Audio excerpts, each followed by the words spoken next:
Video like जरूर कर लीजिए और ऐसे वीडियो लगातार फ्री में पाने के लिए चैनल को तुरंत सब्सक्राइब कर लीजिए और बेल आइकन को जरूर टैप कर लीजिए ताकि आगे भी सारे वीडियो आपको मिलते रहे। यूट्यूब में फॉलो करते हैं तो प्लीज ये वाला फ्री टेलीग्राम चैनल जरूर ज्वाइन कर लीजिएगा। सारे नोटिफिकेशन सारे अपडेट यहीं पे आते हैं, ध्यान रखिए। Hello everyone, welcome you all to study for civil services. आज हम लोग इस लेक्चर में मई महीने के फर्स्ट जो हमारा हफ्ता है उसके करंट अफेयर्स को शुरू करेंगे। इससे पहले हम लोगों ने अप्रैल के भी करंट अफेयर्स को पहले ही कंप्लीट कर लिया है। आपने कैसे पढ़ना है? आपने मई हफ्ते के जो 4 वीडियोस आएंगी जो साप्ताहिक वीकली रूप में आती हैं आपके सामने, एक तो आपको उनको कंप्लीट करना है। फिर उसके बाद आपने जो हमारी मंथली है उसको कंप्लीट करना है।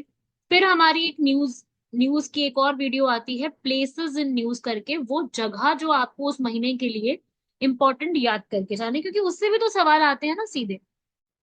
ठीक है, तो एक वो आपको करना है। फिर इसके बाद आपको ये सब कुछ हो जाए तो पीआईबी की अगर आपको लगे तो वो फॉलो कर सकते हो। इस तरीके से आपको ये सारी वीडियोस कंप्लीट करनी है। जैसे ही आपकी तीनों चारों वीडियोस ऐसे कंप्लीट हो जाएंगी तो आपका पूरा मंथ का जो करंट अफेयर्स है वो कंप्लीट हो जाएगा। ठीक है, इस तरीके से आप यहाँ पर कंप्लीट करो।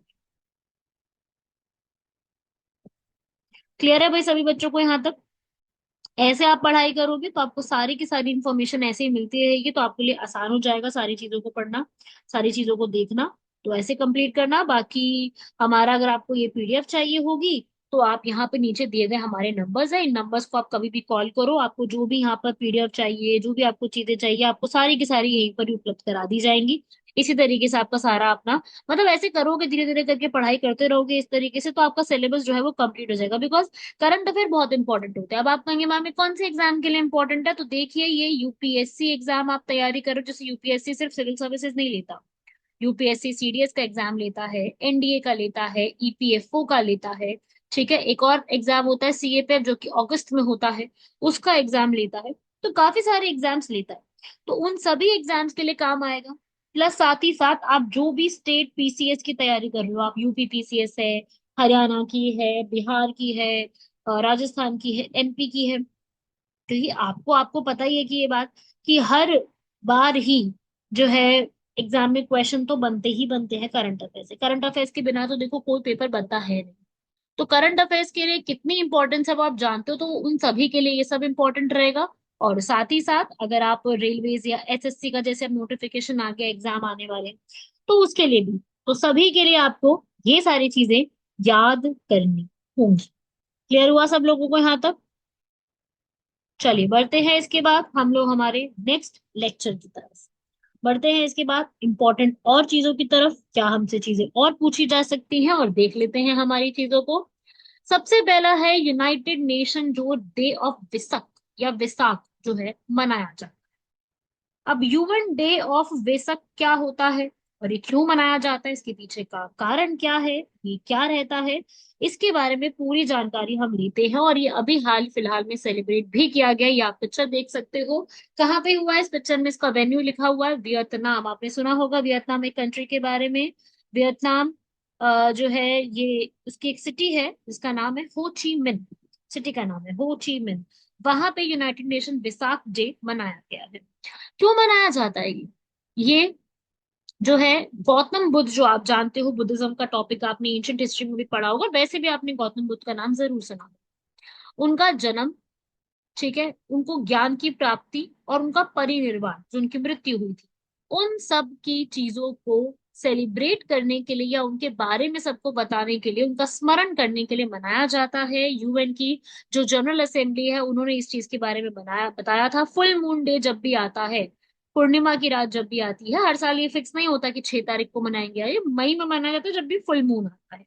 ठीक है, तो ये आपका इस वाले का आंसर क्या हो जाएगा कि भाई ये जो डे है ये स्पेशली कब मनाया जाता है, तो इसका आंसर क्या हो जाएगा? ऑल ऑफ द अबव, है ना। बुद्ध का जन्म, ज्ञानोदय और परिनिर्वाण। जन्म कहाँ हुआ था? बुद्ध का जन्म हुआ था नेपाल, लुम्बिनी। लुम्बिनी में एक जगह आती है कपिलवस्तु, वहां हुआ था, जिनका जन्म से नाम था सिद्धार्थ, और इनका जन्म हुआ था 563 बीसी में।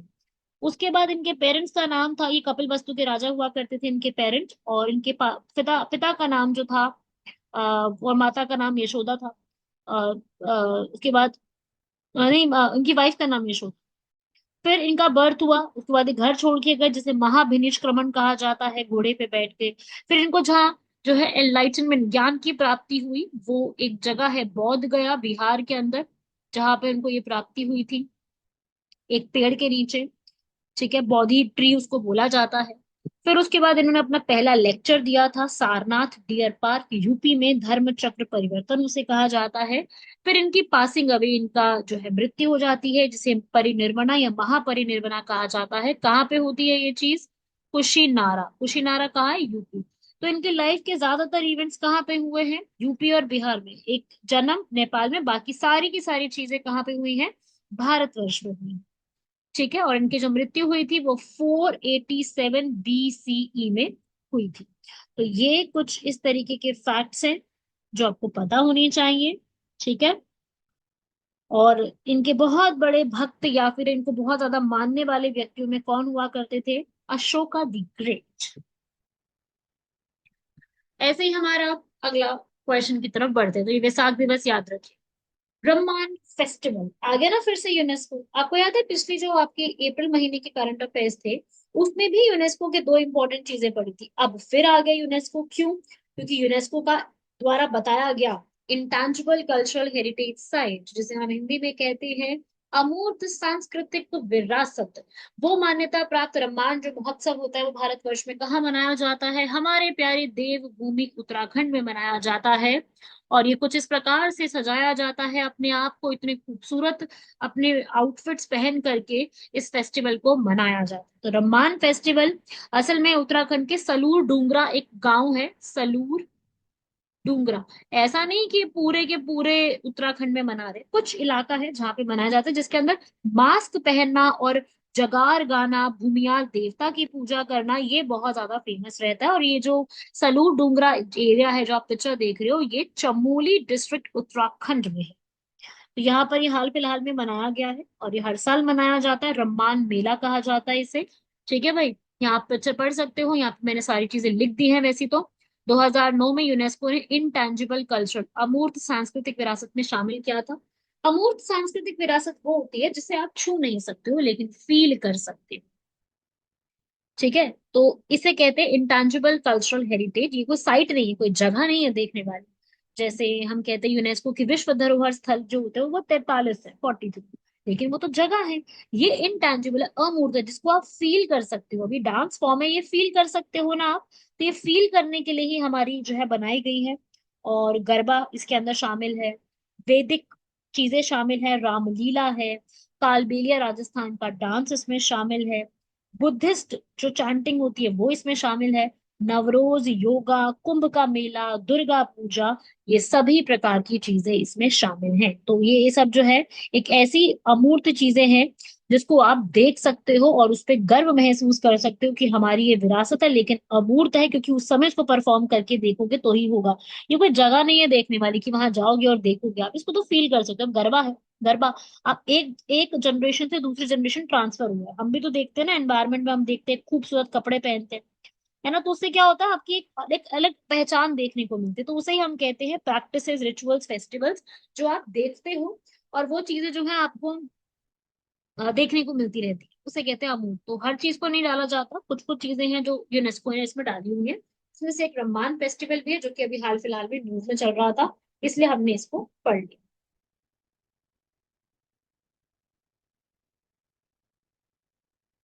चलिए बढ़ते हैं इसके बाद। अगला है वर्ल्ड प्रेस फ्रीडम इंडेक्स, जिसे हम कहते हैं विश्व प्रेस स्वतंत्रता सूचकांक। ठीक है भाई, अभी ये निकाला गया है हाल फिलहाल, जिसमें से आप पहली चीज तो ये देखते हो कि इनके नाम, आप यूनेस्को जानते ही हो, पेरिस में हेडक्वार्टर्स हैं इसके, पेरिस फ्रांस। काफी बार आपने यूनेस्को मेरे साथ पढ़ लिया है। एमनेस्टी इंटरनेशनल, मैं आपको बता दूं, ह्यूमन राइट्स के लिए, मानवाधिकार के लिए काम करता है। ठीक है, एमनेस्टी। और यूनेस्को आपको पता चल गया। वैसे तो इसका जो आंसर है वो सी वाला है, रिपोर्टर्स विदाउट बॉर्डर्स, ये इसको छापती है। ठीक है, यहाँ पर आप देख सकते हो, ये जो रैंकिंग है वो 151 आई है, 180 कंट्रीज के बीच में पूरी ये निकाली गई थी वर्ल्ड प्रेस फ्रीडम को।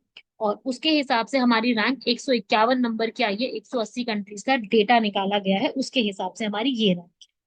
तो रैंकिंग एक तो बहुत ज्यादा इंपॉर्टेंट होती है, सीधा सवाल आते हैं कि इसमें कौन आया टॉप, उसमें कौन सेकंड आया, तो हमारी 151 नंबर की, याद कर लेना इसको, काफी इंपॉर्टेंट है। ठीक है।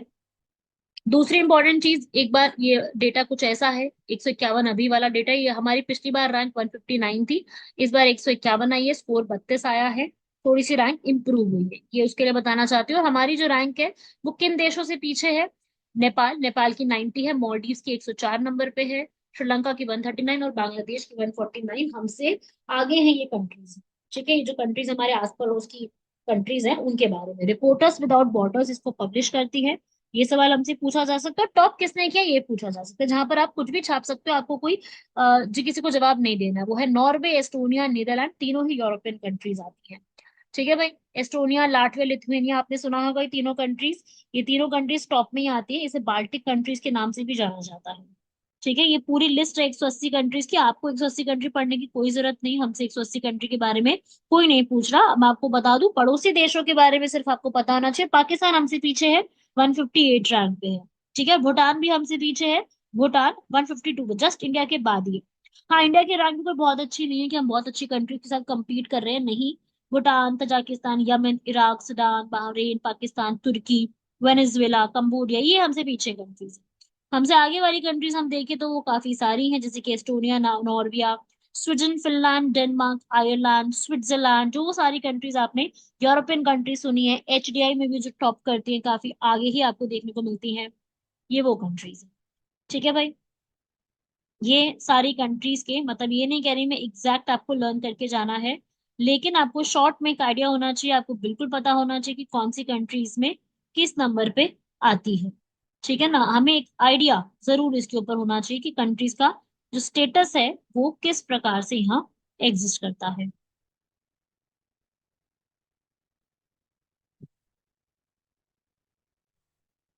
अगला आता है इलेक्शन कमीशन के ऊपर, क्योंकि हाल फिलहाल में इलेक्शन कमीशन ने अपना एक इस तरीके का, इलेक्शन कमीशन का ये हमारा एक लोगो है, इन्होंने एक अपनी ऐप निकाली है यूजर फ्रेंडली, जिसका नाम है एसीनेट, ECINET।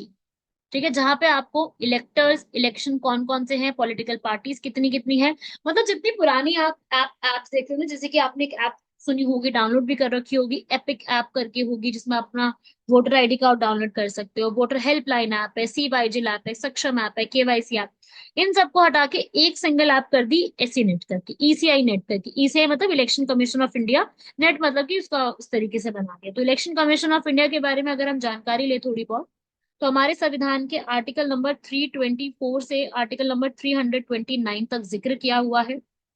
25 जनवरी 1950 को इसकी एस्टैब्लिशमेंट हुई थी। ठीक है, इसीलिए 25 जनवरी को हम सभी लोग क्या मनाते हैं, राष्ट्रीय मतदान दिवस, नेशनल वोटर्स डे। और इसके हमारे जो पहले इलेक्शन कमिश्नर बने थे वो बने थे सुकुमार सेन। इसमें एक तो होते हैं मेन इलेक्शन कमिश्नर, साथ में इसमें होते हैं दो और इलेक्शन कमिश्नर्स। ठीक है, जिनकी जिम्मेदारी होती है इलेक्शन को कंडक्ट करवाना, MP MLA सभी के इलेक्शन कराते हैं, पंचायत और म्युनिसिपैलिटी को छोड़ के सभी के इलेक्शन कंडक्ट कराने की जिम्मेदारी इन्हीं के ऊपर होती है। और पंचायत की अगर हम बात करें तो वो इलेक्शन कंडक्ट कराने की जिम्मेदारी होती है स्टेट इलेक्शन कमीशन। तो क्वेश्चन भी कुछ इस प्रकार से आप यहाँ देख सकते हो, इसका आर्टिकल क्या हो जाएगा, आर्टिकल 324। और 312 जो लिखा है वो डील करता है all India services, Akhil Bharatiya सेवाओं से। ठीक है, तो ये भी एक छोटा सा यहाँ पर याद रखिएगा, छोटी छोटी सी चीजें हैं और एग्जाम में सीधी पूछी जाती है, राइट। तो आप लोग भी ऐसी चीजों को लर्न करते रहिएगा, और लर्न तो देखो करना ही पड़ेगा, कोई और ऑप्शन नहीं है। और हमारी अगर आप ये PDF लोगे तो आपको यहाँ पे मिल जाएगी सारी PDF, वैसे तो आपको मैं यहाँ पर सारा कुछ बता ही रही हूँ, वो भी देख सकते हो।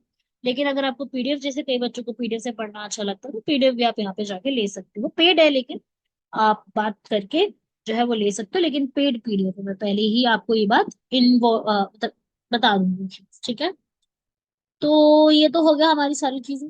अब हम बढ़ते हैं हमारे अगले आर्टिकल की तरफ।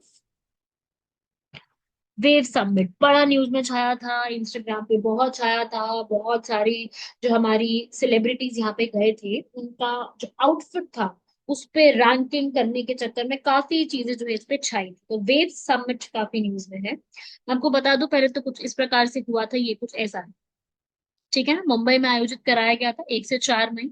World audio visual entertainment summit creators को जोड़ने का पूरा एक समिट था पूरे वर्ल्ड में। Ministry of information and broadcasting ने इसको करवाया था महाराष्ट्र सरकार के साथ मिलके, क्योंकि महाराष्ट्र में ही कंडक्ट कराया गया। वैसे इसका पूरा जो काम होगा वो गोवा में रखा जाएगा, लेकिन ये मुंबई में बनाया गया था पूरी तरीके से, ठीक है ना।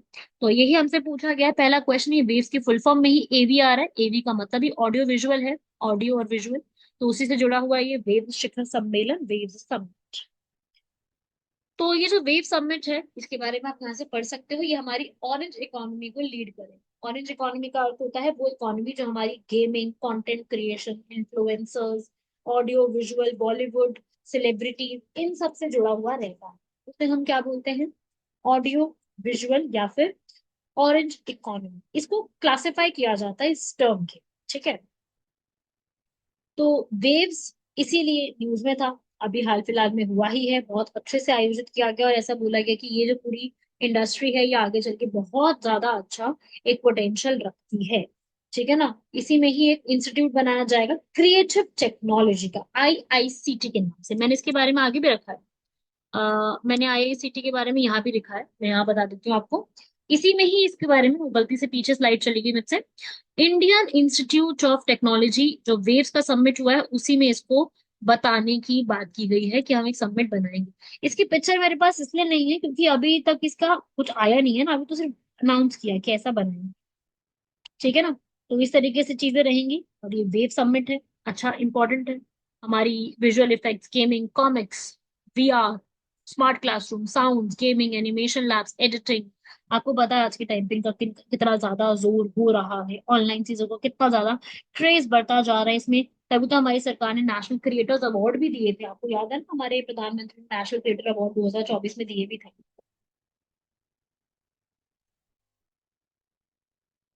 तो ये सब उसी के तहत किया।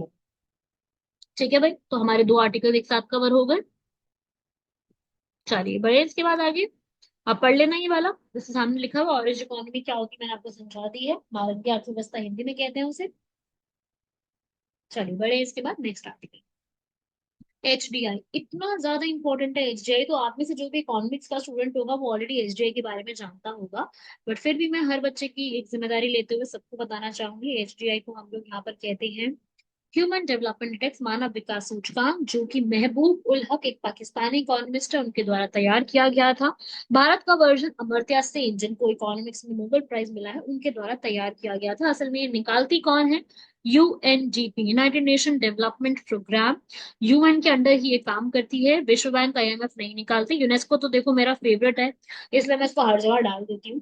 पर वैसे इसका आंसर यूनेस्को नहीं है, हर चीज यूनेस्को नहीं करेगी, और भी हमारी ऑर्गेनाइजेशन से काम करने के लिए नहीं करा, ठीक है। तो एचडीआई का आप देख लीजिए भाई, अभी हाल फिलहाल में 193 कंट्रीज की रैंकिंग निकाली गई है, इंडिया की रैंकिंग 130 है। तो आज की क्लास में आपने एक प्रेस फ्रीडम इंडेक्स भी पढ़ लिया और एचडीआई भी पढ़ लिया। इस बार की थीम थी a matter of choice, people and possibilities in the age of AI. पसंद का मामला, एआई के युग में लोग और संभावनाएं। 193 देशों में 130 नंबर हमारी पोजीशन आई है, ठीक है। टॉप कंट्रीज देख लीजिए आप, आइसलैंड, नॉर्वे। नॉर्वे याद है, अभी थोड़ी देर पहले भी पढ़ी थी, टॉप किया था, इसमें सेकंड नंबर पे, ज्यादा फर्क तो है नहीं। Switzerland, Denmark, Germany, Sweden. Number 5 तक जितने भी आप देख रहे हो ना कंट्रीज, ये सारी यूरोपियन कंट्रीज है।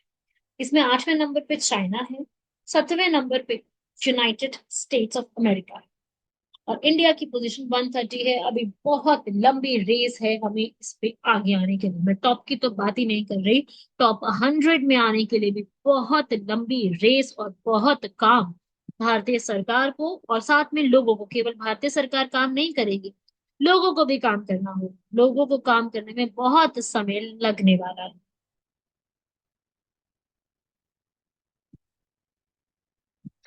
ठीक है भाई। तो जो हमारी एचडीआई है वो किसके तहत निकाली जाती है, क्या देखा जाता है इस एचडीआई में? इसमें देखी जाती है 3 इंपॉर्टेंट चीजें। इसमें लॉन्ग और हेल्दी लाइफ, तो सबसे पहला हमारा न्यूट्रिशन देखा जाता है, ठीक है, सेहत। दूसरा एजुकेशन, नॉलेज। और तीसरा स्टैंडर्ड ऑफ लिविंग देखा जाता है। इस प्रकार से ये पूरा एक मापदंड तैयार किया जाता है। आप सामने देख सकते हो, वैसे तो सारी रिपोर्ट में हर चीज सामने लिख दी गई है, उसको भी आप देख सकते हो कि क्या क्या चीजें इसमें चेक की जाती है। इंपॉर्टेंट है ये सारी बातें, क्या क्या उसमें निकाल के देखा जाता है, क्योंकि इसके जो पैरामीटर्स हैं, इसके जो मापदंड है, हमसे अक्सर एग्जाम में पूछे जा चुके हैं। हमसे ये पूछा जा चुका है कि भाई एचडीआई को निकालना है तो उसके क्या पैरामीटर्स। अगर किसी भी एग्जाम में बहुत ही इजी सवाल उनको करना है ना, तो वो ये क्वेश्चन, बिकॉज ये काफी इजी है, हर बच्चा पढ़ के चाहता है। ठीक है, किसने निकाला, क्या चीजों पे चेक किया जाता है, इसमें क्या और चीजें होती है, ये हर बच्चे को पता, तो बहुत ज्यादा चीजें नहीं है।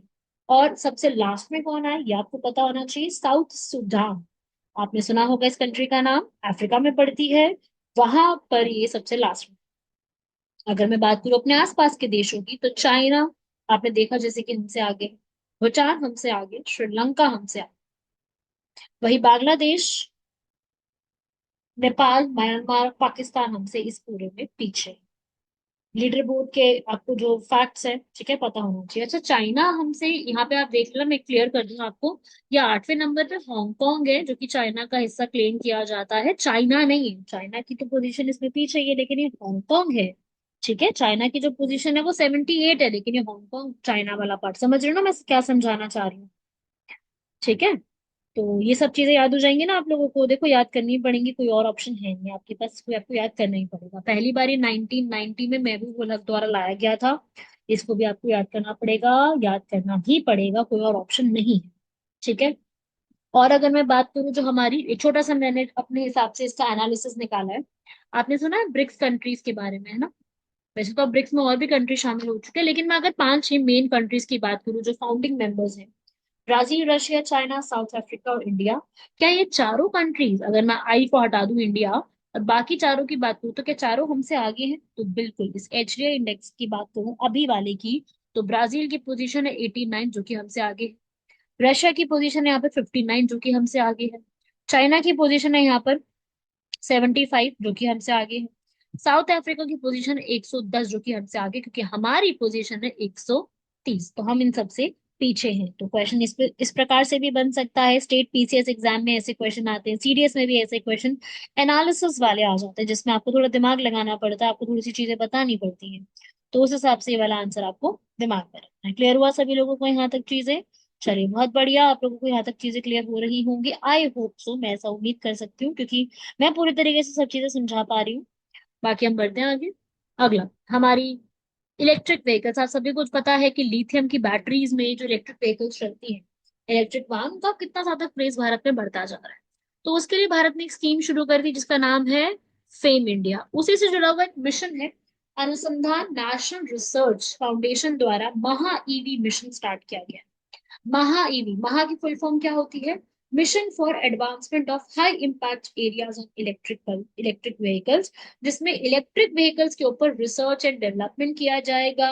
और इलेक्ट्रिक व्हीकल्स की जो चीजें हैं, हम इंडिया में किस तरीके से ला सकते हैं, कैसे इनकी पार्टिसिपेशन को बढ़ाया जा सकता है केवल इंडिया में, राइट, इंडिजिनस कैसे कर सकते हैं, वो चीजें।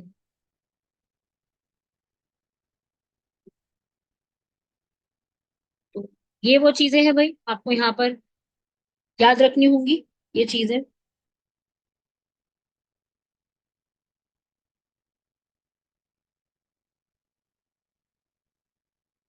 ओके, ये वाला आप देख सकते हो।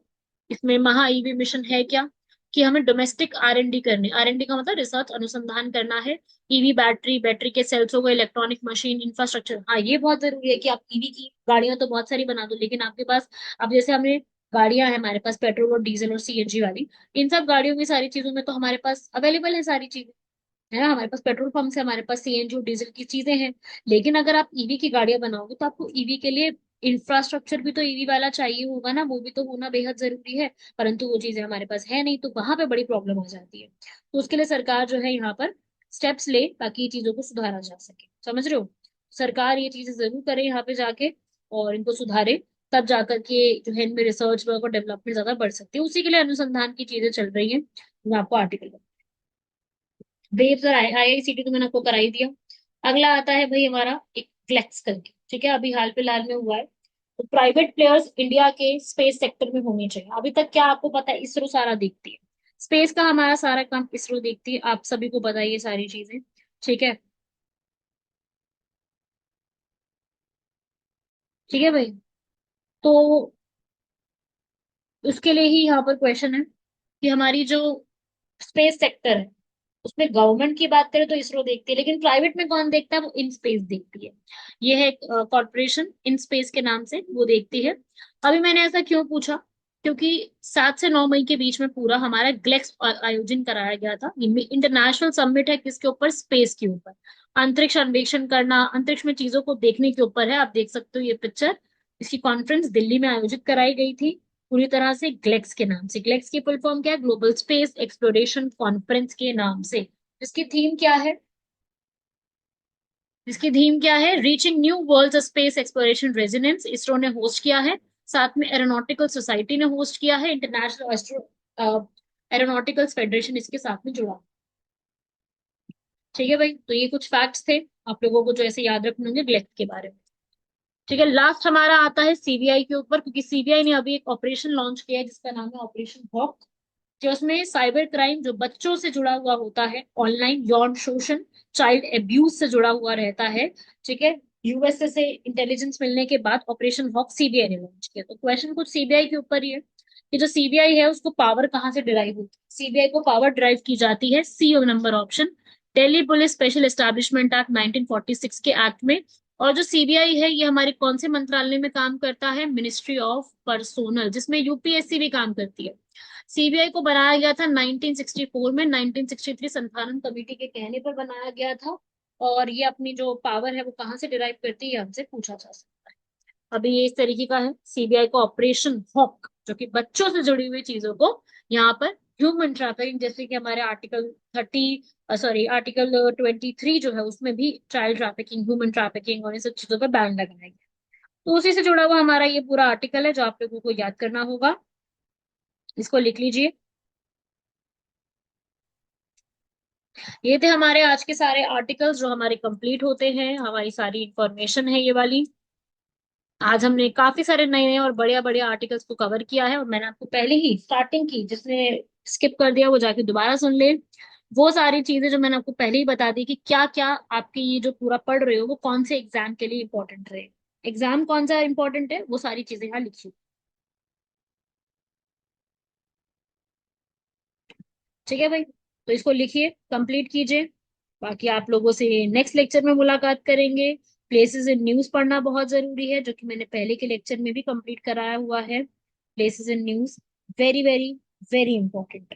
ठीक है, तो कंप्लीट करना, धीरे धीरे करके सारी चीजें कंप्लीट होती जाएंगी आपकी। मुलाकात करेंगे नेक्स्ट लेक्चर में, तब तक के लिए धन्यवाद, शुक्रिया, जय हिंद।